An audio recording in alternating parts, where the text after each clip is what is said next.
Un jour de paix. Une danseuse te demande si la paix pouvait embrasser tout ce monde. Juste un jour. Sait-on encore ce que signifie l'amour? J'ai bien peur que non. Non, pourtant, Dieu nous le dit tous les jours. Cela me fait peur, frères et sœurs.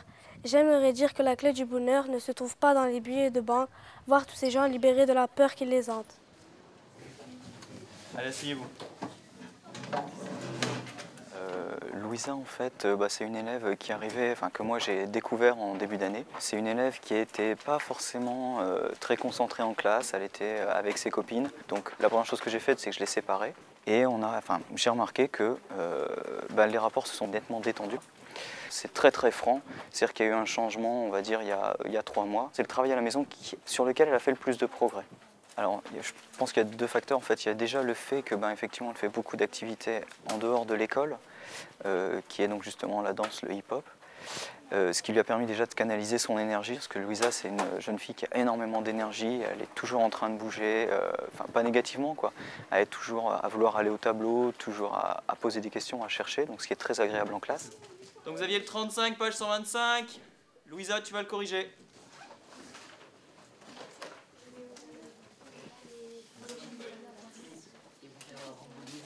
Alors vas-y.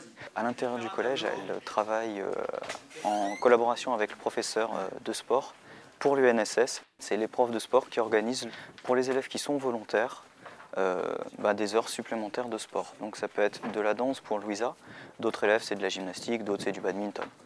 Et donc elle arrive en plus en classe, elle est détendue, elle est prête à travailler et c'est ce qu'elle fait en ce moment depuis quelques mois, ce qui est très très agréable. Donc les passions extrascolaires finalement, pour tous les jeunes que moi j'ai connus, bon ça fait 5 ans que j'enseigne donc j'ai pas une expérience énorme, amènent toujours quelque chose de très très positif dans leur comportement au niveau scolaire. C'est-à-dire que c'est déjà des jeunes qui apprennent à se canaliser, qui apprennent aussi à vivre en groupe, tout simplement, ce qu'est une classe finalement, un groupe. Donc oui, tous ces jeunes qui font des activités extrascolaires s'améliorent nettement, leur comportement s'améliore énormément tout au long de l'année.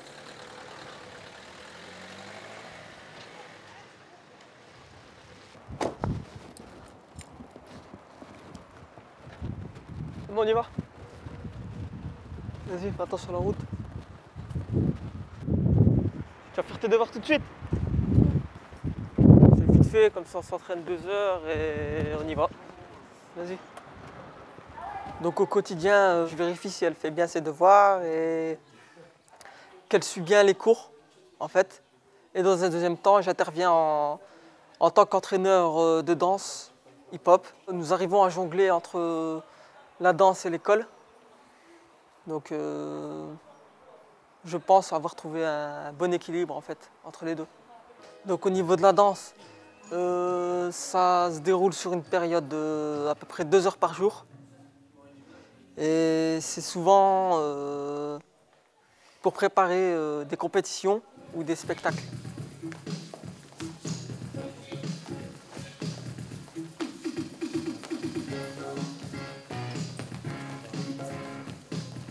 La danse hip-hop apporte beaucoup de choses à ma petite sœur, dans le sens où Louisa s'est épanouie.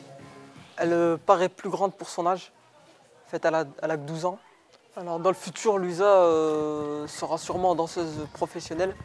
Mais les parents veulent d'abord qu'elle obtienne des diplômes pour avoir un métier, car le milieu de la danse est difficile. Ouais. Bien.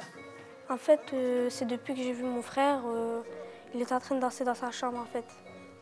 Et depuis que j'ai vu qu'il dansait, je voulais faire la même chose. Puis après, il m'a dit, viens travailler les bases avec moi. On a travaillé les bases. Après, il m'a dit, on va faire un stage. Et on a pris un stage en fait avec Pépito, le champion du monde de cette danse. C'est lui qui m'a donné envie d'aller plus loin. Au début, en fait, je ne me croyais pas arriver jusqu'à ce niveau. Mais maintenant, je me sens mieux et avec mon groupe District, ça m'a permis d'avancer et ça m'a permis de connaître beaucoup de gens et de faire quelque chose dans la vie. J'essaye d'aller plus loin déjà, d'avoir les bases, tout ça, les chorégraphies, de faire plusieurs spectacles, d'être connue surtout. J'essaierai de donner la même énergie sur les deux, à la danse et à l'école en même temps, pour poursuivre mes études et aller encore plus loin pour cette danse. Roubaix, c'est mon cadre de vie. En tant que danseuse, je mène mon combat avec mes amis. Aujourd'hui, je veux laver l'amour, je ne baisserai pas les bras.